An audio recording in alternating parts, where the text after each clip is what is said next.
A comida é um transporte. Nos leva de volta a memórias e nos guia para relembrar de onde viemos e onde podemos chegar enquanto povo. Caminhando em busca do resgate de técnicas e conhecimentos alimentares ancestrais e colocando o feijão africano como condutor dessa viagem, vem com a gente provar nossas negras porções.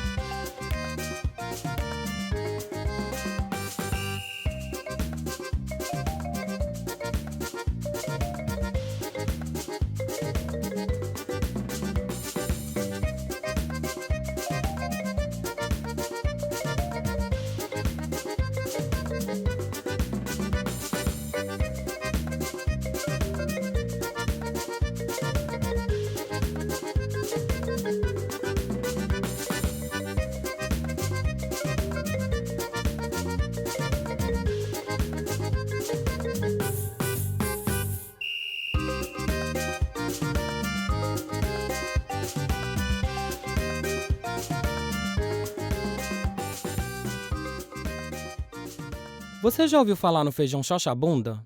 E no feijão corujinha? Feijão vajão, manteiguinha? Aqui em Recife, estes feijões estão disponíveis nos mercados públicos da cidade, mas você sabia que eles são variedades do macaça? E digo mais, feijão de corda, feijão verde, feijão calpi e o feijão gurutuba são nomes pelos quais nosso querido macaça é conhecido. O termo calpi remete à latinização do nome calpia, como também é conhecido nos Estados Unidos, por ser visto como uma espécie de ervilha e por ter servido durante muito tempo para a alimentação dos animais explorados pela pecuária. Por sua origem africana bem conhecida, esse feijão é símbolo da cultura negra daquele país e estrela do Houpinjon, uma espécie de baião de dois bem temperado e servido no Ano Novo em grandes celebrações. Muita gente ainda se surpreende com a potencialidade da gente comer alimentos doces feito com ingredientes que não necessariamente são de trigo ou até mesmo de milho, né? O feijão macaça, ele guarda toda essa versatilidade da gente poder comer ele de distintas e diversas formas. Hoje a gente vai estar fazendo uma torta de cacau com goiabada com a massa de feijão macaça, tá? Ela é uma espécie de brownie, já que não é fermentado e fica baixinha. Essa torta eu vou receber Elana, que além de cozinheira, também desenvolve reflexões sobre raça numa perspectiva afrocentrada. Elana é criadora e cozinheira da Toju, que é uma cozinha africana, tá, em diáspora, que também, assim como a gente, se empenha em estar fazendo resgates de técnicas e conhecimentos alimentares. Algumas culturas que têm o feijão macaça muito presente no seu conhecimento alimentar já utilizam versões doces. Uma delas, como já foi falado, é o Karamani Sweet Sandal, que é o feijão cozido com açúcar e leite de coco. A partir dessa inspiração, a gente vai pegar essa base ancestral africana, que é a hidratação do feijão macaça e a maceração dele cru, para poder deixar o cozimento no forno. Tá? Então, nesse primeiro momento, a gente adiciona aproximadamente 1 xícara de feijão macaça, hidratado apenas. Isso vai ser tudo batido no liquidificador. 1 xícara de açúcar. A gente adiciona também 2 colheres cheias de cacau. Para que asse no forno e ela fique numa textura legal, é importante a gente adicionar quase meia xícara de óleo.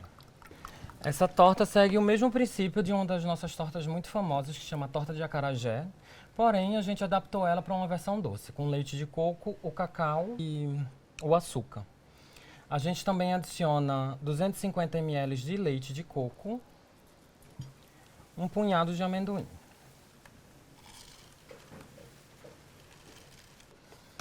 Aqui a gente mistura bem para facilitar. Se na sua casa o seu liquidificador não for muito potente, você pode adicionar um pouquinho de água para conseguir bater.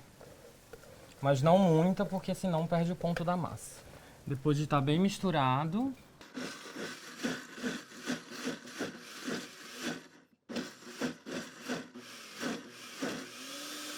depois de batido, a gente usa uma forma antiaderente, tá? Se você não tiver uma forma antiaderente em casa, você pode untar com óleo e depois com farinha de mandioca. Isso vai garantir uma textura bacana para essa massa, tá? Mas se tiver a formante aderente, só usa o óleo mesmo, tá bem? A gente vai jogar essa massa na forma, sem muito mistério. Essa massa, ela tem que estar nessa textura de cremosidade. E aí, depois de você colocar ela toda na forma, dependendo do forno, vai de 20 a 25 minutos. O truque é quando você colocar no forno, depois de ela estar toda assada, você dá um leve toque em cima da massa dela e vê se ela ainda está molinha. Se ela estiver toda assada e molinha, ok. Pode retirar do forno e antes de desenformar, espere esfriar, tá? Como todo doce, você trabalha com ele depois de frio. Aqui ela já está pronta para ir para o forno e depois disso a gente vai jogar um banho de goiabada nela. Depois do forno, a nossa torta fica assim, ó, com essa belezura, tá? Ela fica aqui, você pode ver, né, bem firme, tá? E agora a gente vai jogar um banho de goiabada nela. Olá! Oi! Que surpresa! Elana Silva. Prazer, obrigada pela presença. Tudo bem? Tudo? Hoje a gente tem uma tortinha de feijão macaça com goiabada. Costumo chamar de torta de cacau com goiabada, mas a base é o feijão macaça. Inspirado em algumas receitas doces e também numa vivência que eu fui da Toju, que você é criadora, né? Tipo, Sim. fez uma tortinha de feijão, acredito que em processos diferentes, mas também uma forma de retribuir, né? Bem, então, bem-vinda. Ai, obrigada. Vamos experimentar. Maravilhoso. E aí pode ser sincera do que você acha, tá? Base feijão macaça, leite de coco e amendoim. Ai, nossa, que bom. Textura. Tava geladinho também, né? Que eu fiz um pouquinho antes pra esperar você chegar. O amendoim deu, tipo, o toquezinho. Aprovado. Nossa, aprovadíssimo. E eu lembro que quando eu fui lá na vivência da Toju, tu fez esse brownie, né? De feijão. Eu achei que feijão macaça? Foi com feijão preto. Imaginei. Foi com feijão preto, cacau. Ele tinha aveia também. E a estrutura toda dele era somente o feijão. Sim. Né? O docinho vinha de um pouquinho de melaço de cana, para não usar o açúcar. Tava incrível, gente. Aqui eu coloquei goiabada porque é uma coisa fácil, acessível, né? Tipo, Sim. você tem em larga escala no país, né? Você consegue goiabada fácil. Mas você pode fazer uma compotazinha, né? Tipo, de qualquer doce, de Isso. fruta e colocar para ser menos doce, né? Exatamente. Então, eu sei que você gosta de maracujá, também é uma Uma ótima... caldinha de maracujá aqui que combina com cacau, fica muito bom. Perfeito. Pra quem é Combina do com Nordeste, coco. pode botar essas frutas que caem, né? Tipo azeitona roxa, um carambola, umas estrelinhas, deve ficar incrível. E com esse coquinho aqui também, tá o toque. A gente colocou coco desfiado, né? Coco seco e amaranto por cima. No sentido de não, né? Aquela frescurinha na boca, que é bem gostosa. E tá muito bom. Elana, a gente se encontrou tendo o veganismo como plano de fundo, né? Tanto num bar que tu trabalhou, né? Tipo, que além de fornecer eu também frequentava. E tanto num dos encontros, né, de construção de veganismo popular aqui no Nordeste, em Recife. Então. Sim. Na ocasião, acho que foi bem marcante pra mim, né? E um encontro bem gostoso, porque você estava lá fazendo uma crítica ao feminismo a partir de uma perspectiva afrocentrada, né? Sim. Tipo, nessa pegada de pensar filosofias e vivência política com base na cosmologia dos nossos ancestrais. Sim. Embora eu seja completamente contrária à exploração animal e lutar pela necessidade de tirar a condição de objeto dos não-humanos, né? Porque considero que eles têm interesses próprios, assim. Fiz uma análise política do veganismo e, assim, para mim ficou insustentável continuar reafirmando ele. E aí, por quê, né? Eu entendi que essa filosofia política se beneficiou de um sistema que representou o apocalipse de muitas cosmovisões que entendiam os não-humanos como sujeitos. Ou seja, né, as cosmovisões dos povos colonizados que tinham uma relação, digamos assim, de entender o bicho no sujeito dele, né? Sim. E ao mesmo tempo, né, tipo, ao apagar isso, fez da luta pela consideração dos animais um padrão de consumo. Desde o começo, desde o princípio, assim, desde lá da Inglaterra, sempre foi um padrão de consumo. Então, o que é que eu concluo disso, né? Eles se beneficiaram de um dos processos mais violentos da história da humanidade para hoje se venderem como seres benevolentes preocupados com aqueles que ninguém respeita. Entendendo essa contradição, né? Como é que tu vê essa hipocrisia? Assim, desde o início dos tempos, né? Desde do início dos processos de colonização, das invasões e tudo mais, a branquitude sempre teve esse direcionamento, né, de ignorar essa coisa da não humanização dos animais, de respeitar essa condição deles, né, assim, completamente sem considerar esses animais como seres partes da natureza, seres conscientes, né, desse lugar que eles ocupam na natureza, né, e conscientes da própria natureza deles. Da própria vida. Exatamente, de saber as coisas que eles precisam fazer, de como eles precisam fazer, eles sabem disso. E isso é uma coisa que a branquitude sempre ignorou, né?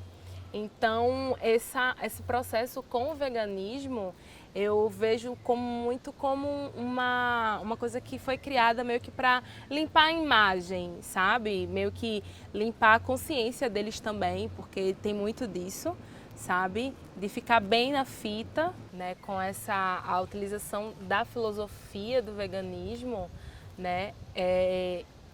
Buscando essa coisa de não, vamos tentar parecer bonzinhos, vamos tentar parecer melhores agora.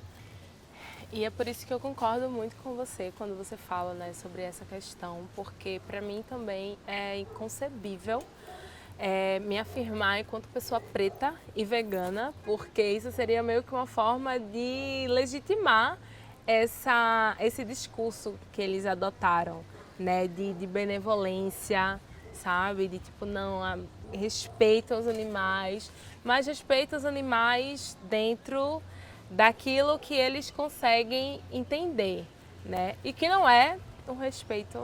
Estratégia de limpar a barra, Exatamente. né? A pesquisa feita para essa série verificou a existência de alimentação muito forte, culturalmente, em vários povos ancestrais africanos, né? E entendendo muitas vezes também que as leguminosas eram principais fontes de proteína de vários povos.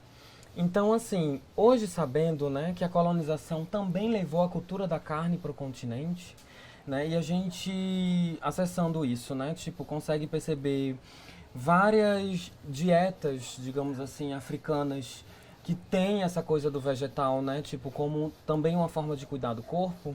Eu queria que tu compartilhasse com a gente, né, tuas inspirações ancestrais que decorreram, né, resultaram no surgimento da Toju. Eu comecei a estudar sobre a história da alimentação, né, desde o período pré-histórico mesmo, né, e essas minhas pesquisas aconteceram simultaneamente ao momento que eu conheci o veganismo. E quando eu estava fazendo as duas pesquisas de forma simultânea, meio que chocou a informação de que o veganismo bebeu muito dessa base da alimentação ancestral africana, né? Assim, pegou muitos princípios de vários. A gente tem aí, junto paralelo ao veganismo, tem o crudivorismo, né? Que bebeu muito da alimentação aital. Então, tudo isso veio muito junto.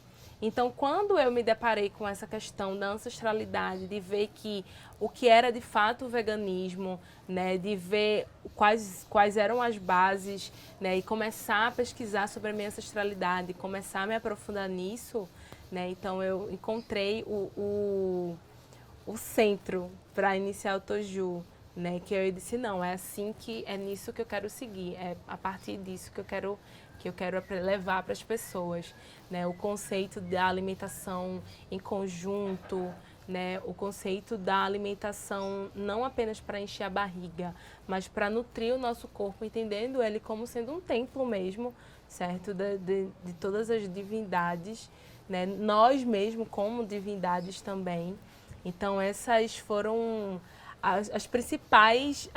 meus principais os caminhos que eu quis seguir quando eu pensei no Toju, né, de levar às pessoas isso que eu estava aprendendo, isso que eu venho aprendendo, né, que eu continuo estudando sobre, né, que eu continuo pesquisando sobre.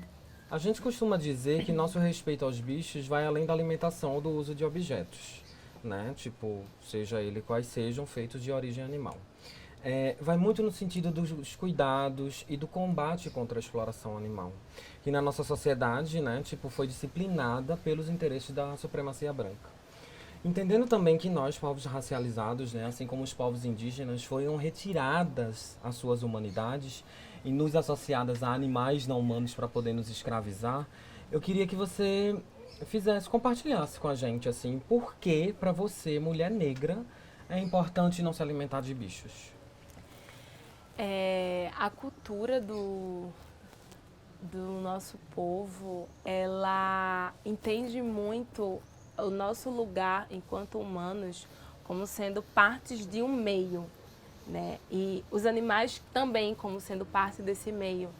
Então, a integração e a convivência entre essas partes são fundamentais para que se mantenha um equilíbrio na natureza, sabe? E só assim, com esse equilíbrio, com todas essas partes vivendo em harmonia, é que a gente consegue ter uma vivência plena, uma vivência saudável, né? Então, esse respeito a esses seres, né, faz parte de uma forma de honrar mesmo a vida, a memória, os ensinamentos, os saberes dos meus antepassados. Então, eu não conseguiria enxergar os animais como não sendo partes, né, assim como eu, em pé de igualdade na natureza, porque eles são importantes para que os ciclos continuem acontecendo de forma natural e que a vida continue nascendo e que a vida tenha essa continuidade. Então, eu não conseguiria fugir disso, porque honrar a memória dos meus ancestrais é a minha essência, né? Isso que eu faço todos os dias, eu nasci para isso.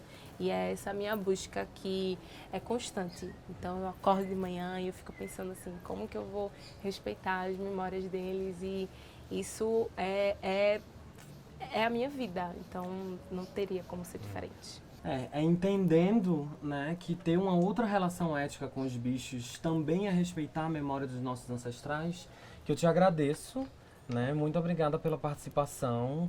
Eu acho que é muito importante a gente estar conversando sobre isso e poder propagar que é possível, né, tipo, a gente não só não se alimentar de bichos, mas ter uma outra relação ética com os animais, sem considerar os ideais da supremacia branca. Sim. Sem considerar a imposição do que é supremacia branca e todo o beneficiamento do colonialismo promoveu, né, tipo, e intitulou como veganismo, né?